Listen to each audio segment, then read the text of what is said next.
Les œuvres de la chair. Les œuvres de la chair. Que signifient les œuvres de la chair? Nous allons, dans cet enseignement, essayer de mettre en lumière les œuvres de la chair et qu'est-ce que cela signifie afin que cela puisse nous aider dans le chemin de la recherche de la sanctification. Car, comme les Écritures le disent, sans la sanctification, personne ne verra le Seigneur. La Bible utilise le terme chair pour désigner différentes choses. Dans le Nouveau Testament, par exemple, chair peut désigner le corps physique, un corps physique humain ou animal. Cependant, si le corps physique est une matière vivante, il faut savoir que c'est l'esprit qui lui donne mouvement et vie. Mouvement et vie par l'intermédiaire de notre âme qui est le siège des émotions.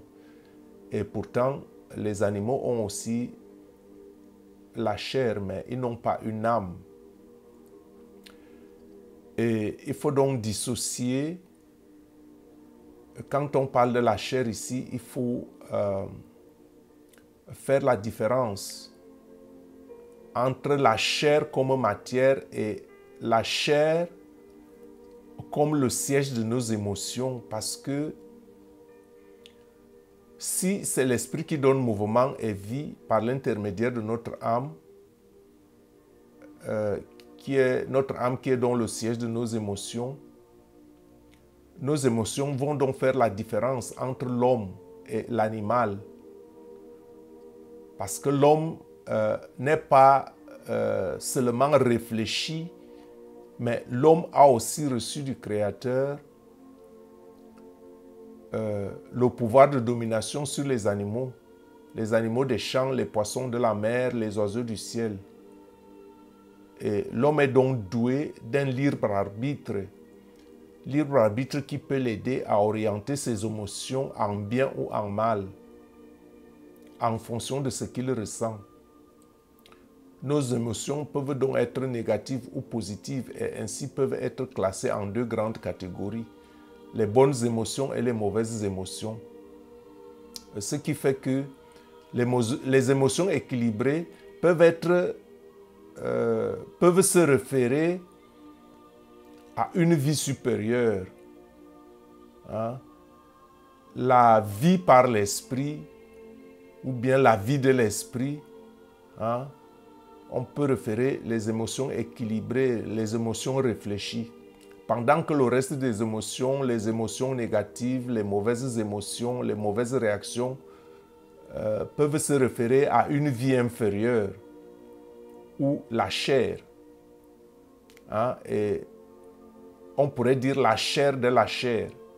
Parce qu'il y a d'abord la chair, parce que je peux dire la chair de la vache, comme la chair de la poule, ou bien la chair comme de la viande. Et puis maintenant, il y a vraiment la chair comme quelque chose de subtil, quelque chose de pas visible, quelque chose de pas palpable. Hein? C'est-à-dire des sentiments bruts. Hein? C'est-à-dire un état sans contrôle d'émotion. Par conséquent, il ne faut donc pas vivre seulement par rapport à ce que l'on ressent. Pourquoi? Parce que la chair n'est pas forcément, la chair n'est pas que ce qui est périssable. Hein? La chair n'est pas que ce qui est visible. La chair n'est pas que ce qui est limité.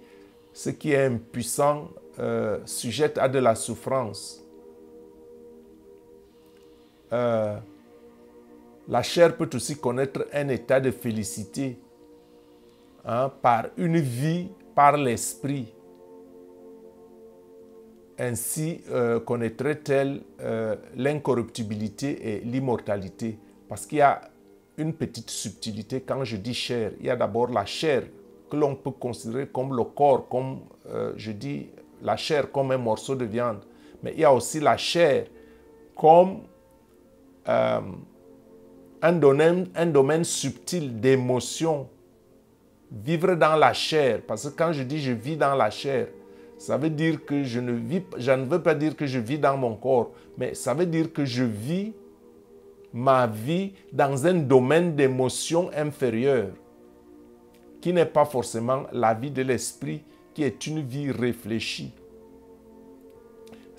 Donc, quand la Bible parle de la chair, elle se réfère à une vie qui n'honore pas Dieu, une vie qui n'est pas régénérée en Christ, une vie qui n'obéit pas à la loi de Dieu et qui ne peut même pas.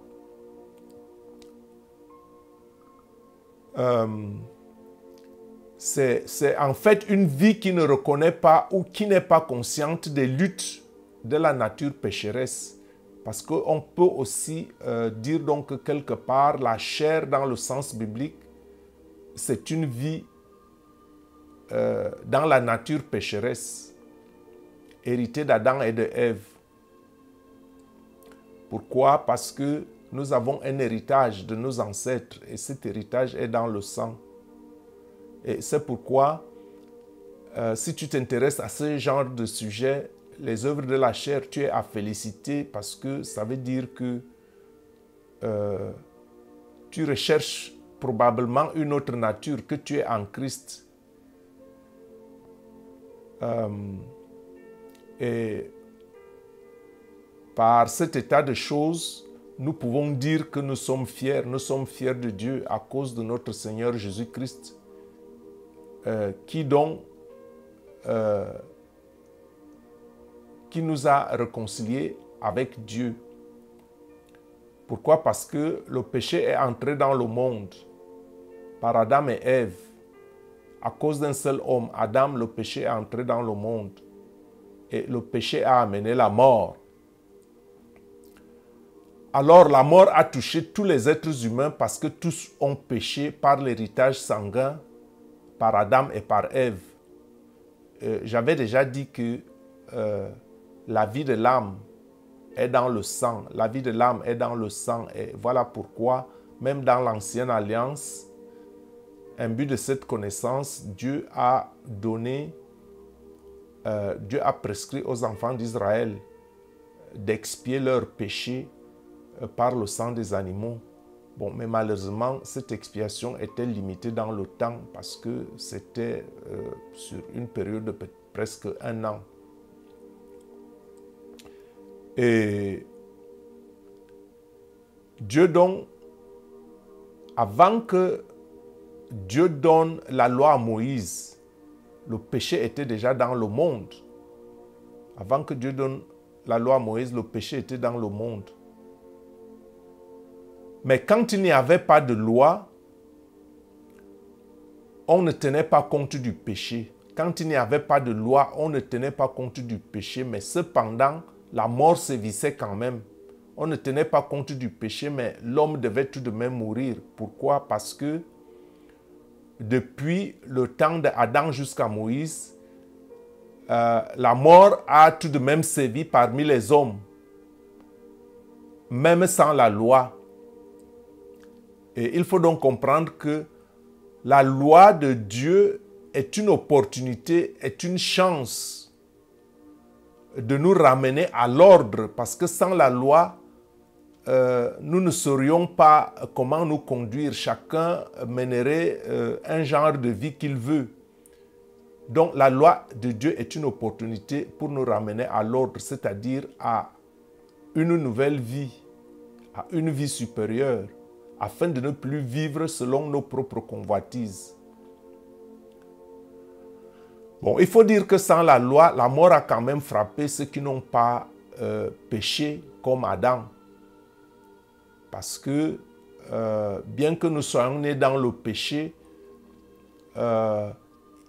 il n'est pas démontré que tous péchaient de la même manière.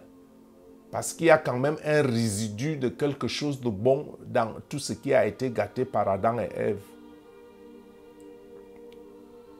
Et par conséquent, donc, à cause d'Adam, un grand nombre de personnes sont mortes parce que la parole de Dieu ne retourne pas à lui sans avoir accompli ce pourquoi elle est sortie, comme cela est écrit en Genèse au chapitre 2, versets 16 et 17. L'Éternel avait donné cet ordre à Adam et Ève, donc bref à l'homme.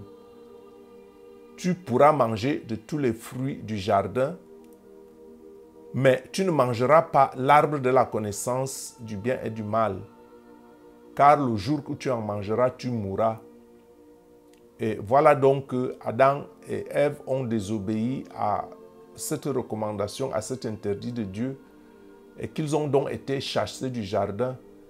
Et pendant qu'ils étaient chassés du jardin, ils n'avaient pas la progéniture. Ils se sont multipliés par la suite parce que la bénédiction que Dieu leur a donnée, Dieu n'avait pas enlevé cette bénédiction. Et donc, ayant été chassés du jardin, la parole de Dieu a donc agi à partir de ce moment-là, parce qu'ils étaient déjà morts spirituellement, parce qu'ils avaient perdu donc le contact avec Dieu. Et Dieu donc, dans son amour, en apportant la loi, veut donc rétablir l'homme dans la dignité qu'il avait si jamais les commandements, la nouvelle loi est donc suivie avec bravoure. Bon, et par conséquent, donc maintenant, l'homme vivait, disons, un peu dans la chair. L'homme vivait dans la chair parce que l'homme vivait ses voies sans la loi de Dieu. Et c'est donc quand il y a la loi de Dieu qu'on peut parler de vivre dans la chair, parce qu'il y a maintenant une certaine échelle que l'on doit respecter. Hein, et c'est cette échelle qui nous met donc au-dessus de ce genre de vie inférieure. Et cette vie-là, nous la gagnons quand nous vivons donc par l'esprit. Hein, quand nous ne vivons pas comme les animaux. Parce que les animaux vivent donc instinctivement. L'animal fait ce qui lui plaît. Il n'a pas à suivre un certain code de conduite. Et c'est en ce sens donc que l'homme se distingue de l'animal. Quand l'homme peut distinguer qu'il a un certain code de conduite à suivre, qui lui est imposé par son Créateur. Et donc pour moi, quand Dieu disait « Le jour où tu en mangeras, tu mourras », pour moi, il ne s'agissait pas seulement de la mort physique. Parce que il faut voir que même aujourd'hui, les hommes sont déjà, même vivants, ils sont déjà morts dans leur conscience. Je dis qu'aujourd'hui, même vivants, les hommes sont déjà morts dans leur confiance, dans leur conscience. Pourquoi? Parce qu'aujourd'hui sur terre, le mal est bien et le bien est mal. Je ne sais pas si je me trompe parce que je ne sais pas tout ce que vous vivez, mais je constate bien que dans bien des situations, le bien est devenu bien et le bien est devenu mal et le mal est devenu bien. Heureusement, Jésus, par la grâce de Dieu, parce que Adam alors représentait celui qui devait venir et celui qui devait venir. Mais il y a une grande différence entre le don gratuit de Dieu et la faute d'Adam. Il y a une grande différence. Pourquoi? Parce qu'à cause de la faute d'un seul homme, Adam, un grand nombre de gens sont morts, mais le don gratuit de Dieu est beaucoup plus important. Ce don, Dieu l'a donc accordé par un seul homme aussi, Jésus-Christ. Et ainsi, il a répandu généreusement ses bienfaits sur un grand nombre de gens. Et il suffit donc juste de croire en Jésus-Christ afin que nous soyons justifiés. Donc, le don de Dieu produit un autre résultat que le péché d'un seul homme. Parce qu'en effet, après le péché d'un seul Adam, le jugement de Dieu a eu pour résultat de condamner les êtres humains. Au contraire, le don gratuit de Dieu a pour résultat de les rendre justes malgré les nombreuses fautes. Hein?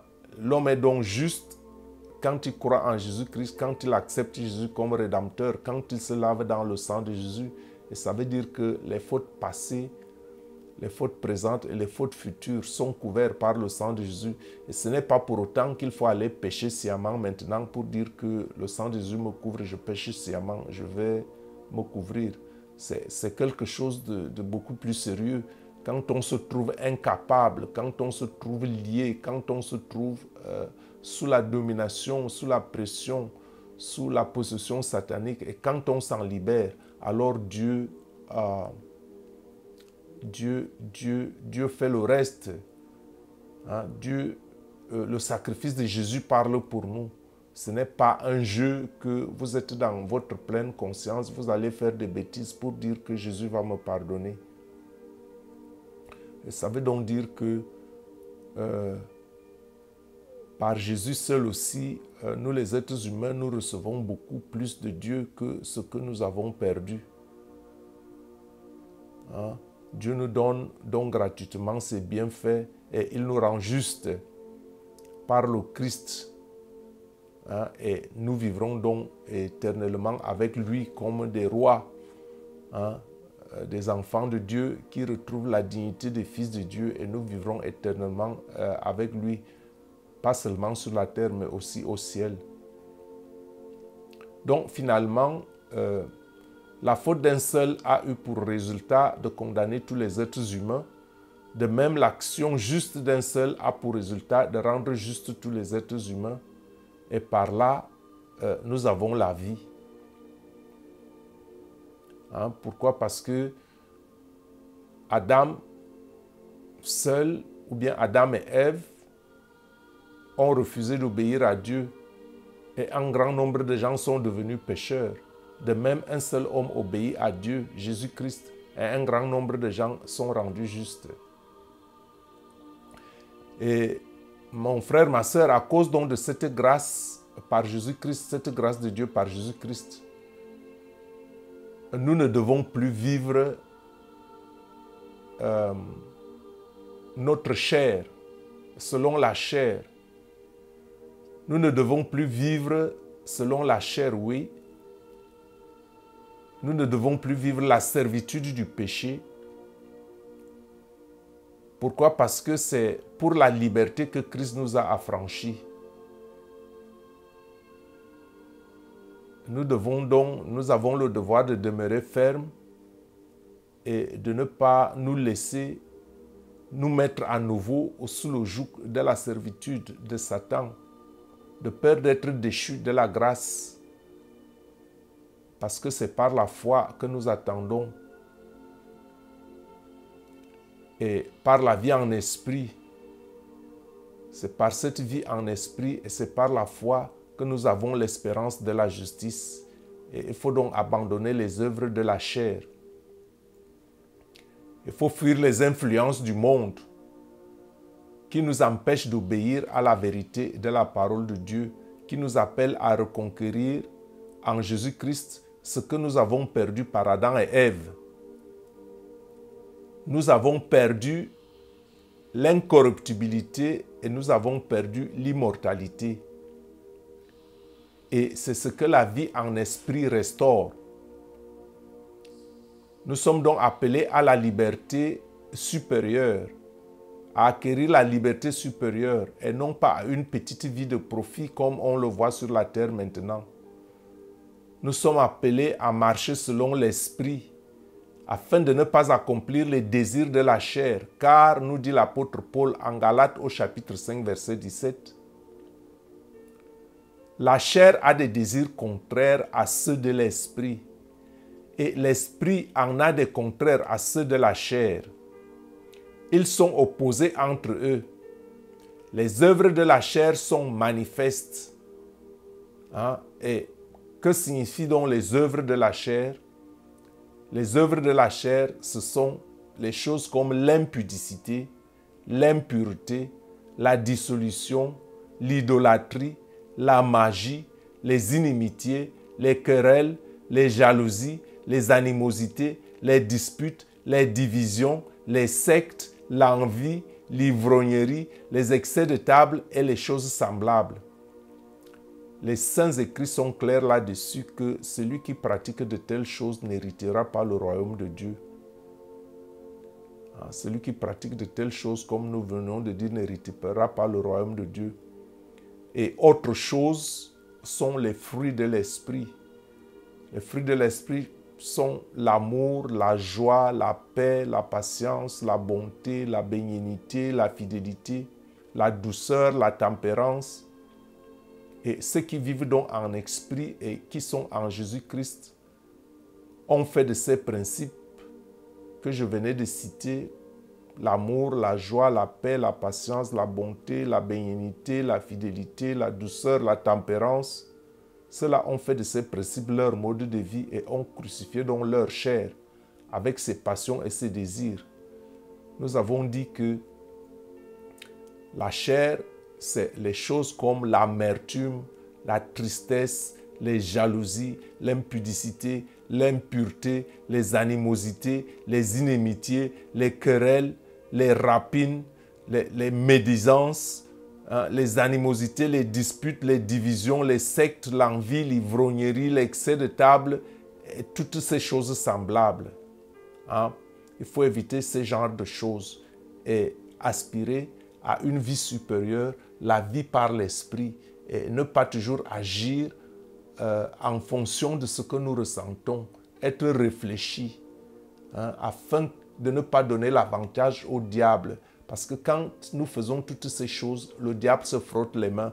J'avais déjà dit que la vie sur terre, il n'y a pas de neutralité. Il n'y a pas que je ne suis pas à Dieu, je ne suis pas au diable.